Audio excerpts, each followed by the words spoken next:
In the historical schools on the Ten of Swords, we see quite a variety of interpretations.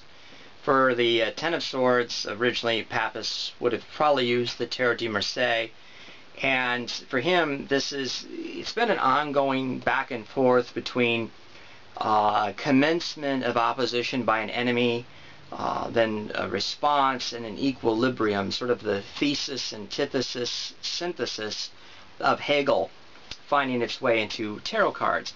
And so now it's uncertainty of the enemy for Papus, and so that could be something that maybe a querent could exploit, whatever the quote enemy would represent.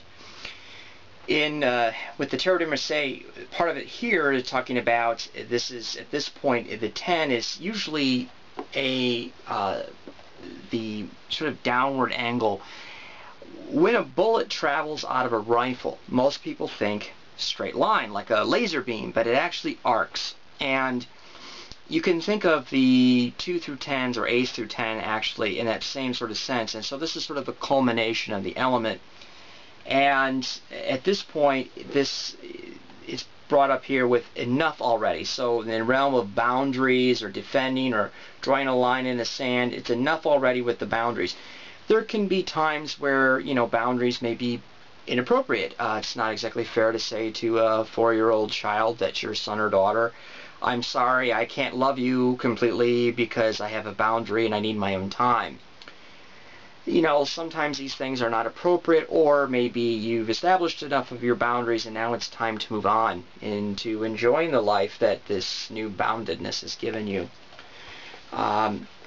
The 10 in the Visconti very much apes the traditional meanings about ruin and misery and these sorts of things, sort of the cruel aspects of the sword suit.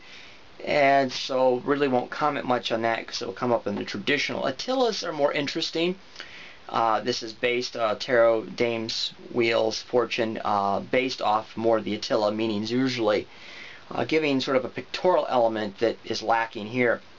For Attila, this is about troubles or losses usually related to more material issues and concerns.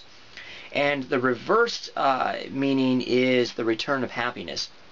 Now, what Paul Hassan does to make this more interesting, and that's hence the woman, and it's kind of hard to see, which is a dagger through her heart, is sorrow or distress, and it's just left much more general. And the reverse is that though something seems bad, it's the bitter pill that you swallow that leads to the cessation of the illness. So it is the return of happiness for that deck. However, it comes through adversity or surviving through a difficult circumstance, and it's the sunshine after the rain sort of approach. Now, the Attila's movement here is kind of interesting because initially he was a cartomancer before the arrival of using tarot cards. It's kind of an artificial distinction, I'm sorry, but he used a Paquette deck, and a Paquette deck is a standard playing card deck, except you remove the 2s through 6s, and the ace goes between the 10 and the jack or the knave. So 7, 8, 9, 10, ace, jack or knave, queen, king. And for him, the upright was tears and the reverse is losses. So his movement that the reverse in this becomes a return to happiness is a departure from his earlier work. So that's something I think of to note to show development in his thought. So again, some interesting perspectives. I do like kind of the enough already.